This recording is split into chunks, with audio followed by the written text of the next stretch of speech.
¿Qué tal? Buenos días, mi nombre es Ana Caminos y mi revisión narrativa se titula Fistuloclisis como técnica de abordaje nutricional.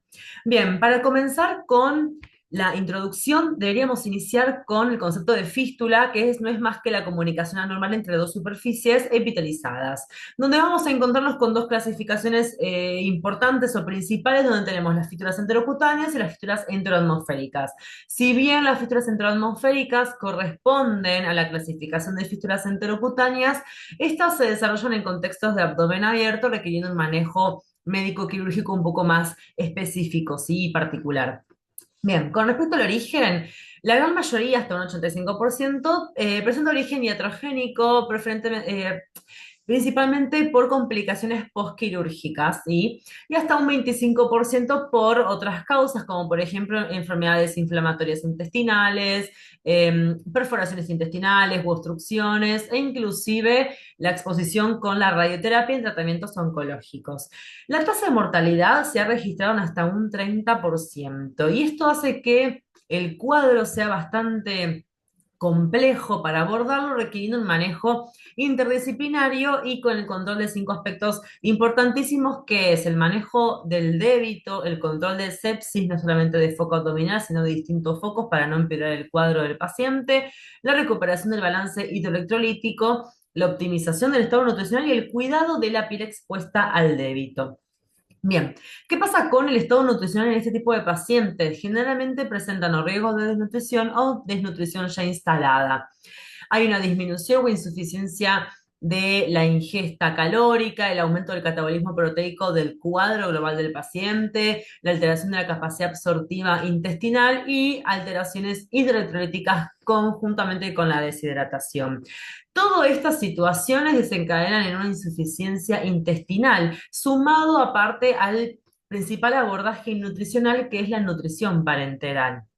Bien, entonces, ¿qué alternativas tengo para poder utilizar la vía enteral o valerme de la vía enteral? Y acá es donde surge este concepto de fistuloclisis, que es una técnica donde yo voy a poder utilizar la fístula como vía de administración de nutrición enteral.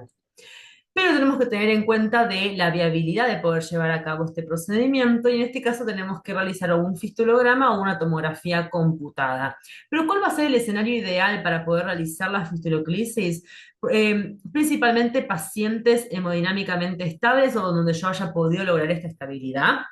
La capacidad de absorción intestinal distal al sitio de la fístula, ¿sí? Esto tiene que ver con la longitud intestinal y la función de ese intestino remanente. Y las fístulas de alto débito, que no van a poder tener posibilidad de cierre espontáneo, es decir, que van a depender de un manejo quirúrgico para poder resolverlas. Pero también tenemos otro concepto, que es el concepto de reinfusión de quimo, donde nosotros vamos a poder recolectar, filtrar el débito y volver a reinfundirlo a través de el estoma distal de la fístula.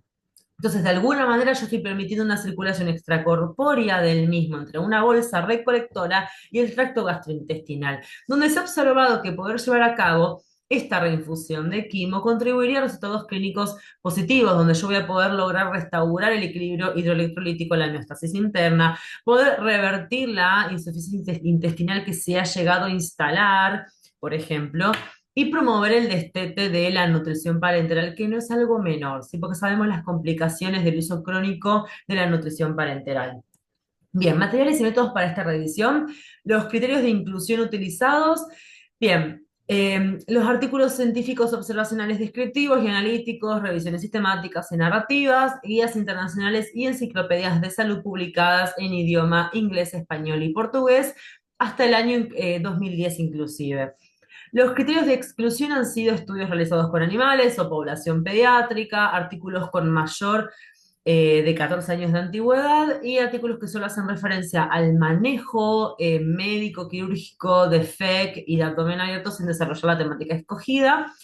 Por último, las estrategias de búsqueda se han utilizado bases electrónicas como PubMed, Cielo, Cochrane y Google Academy, utilizando términos específicos como fistuloclisis, fistuloclisis in enterocutaneous fistula y fistuloclisis and kind rain fashion.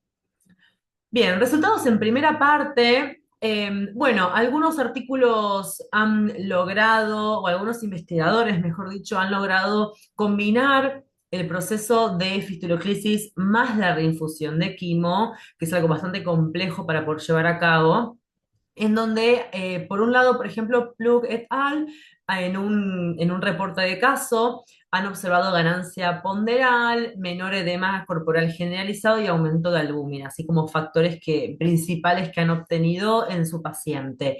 Por otro lado, Bu et al han utilizado otros factores, por ejemplo, de la función hepática y del estado nutricional, pudiendo aplicar estadística para observar diferencias significativas, donde han obtenido estas diferencias en, por ejemplo, la fosfatasa alcalina, la bilirrubina total como factores de función hepática y las proteínas totales en aumento y el aumento de la albúmina.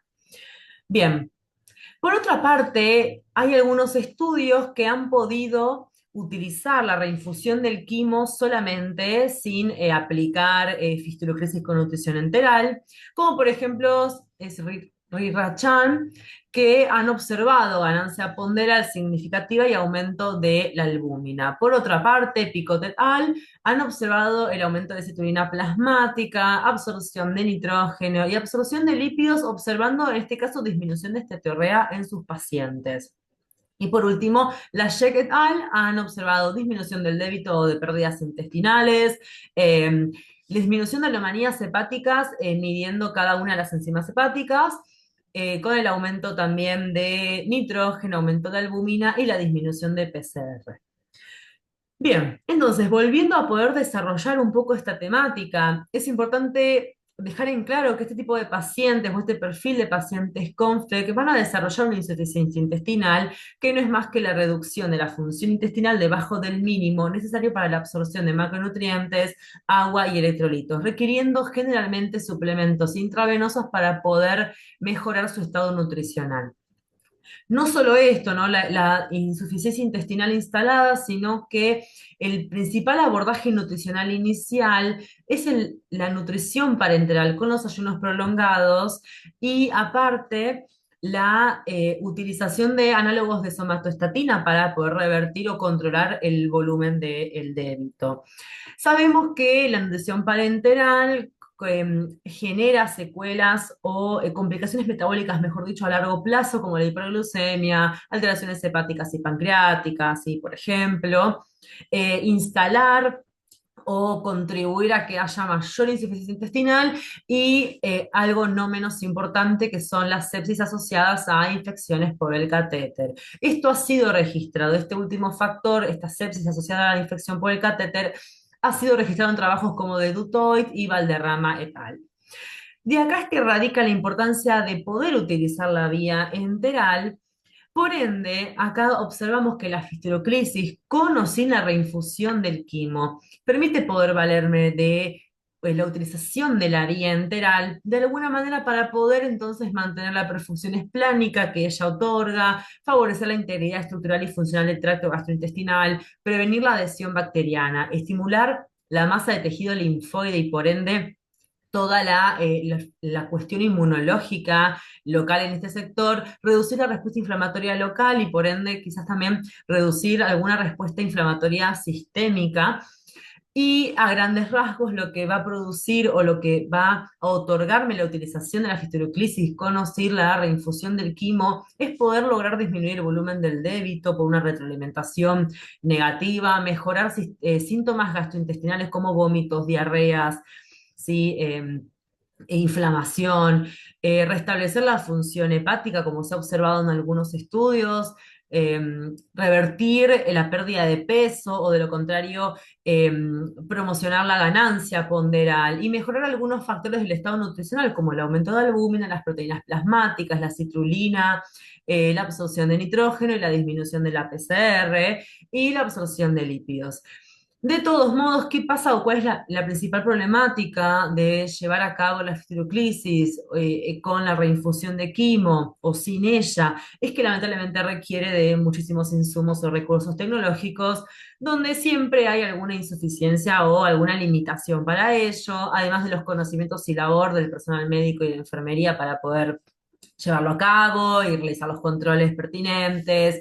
Y lo más importante es que no hay una estandarización de materiales a utilizar o procedimientos para llevarlo a cabo.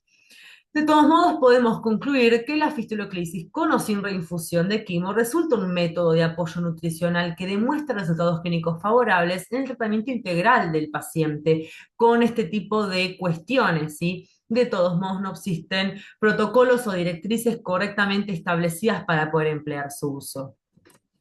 Finalmente, quiero agradecer a la licenciada Omia Costa Ceroy, coordinadora general de la residencia y concurrencia de Cava, a la licenciada Lourdes Belay, jefa de residentes del Hospital Santoyani, y por último a la residencia en nutrición, que no ha sido más que un espacio de formación y capacitación o sumamente enriquecedor.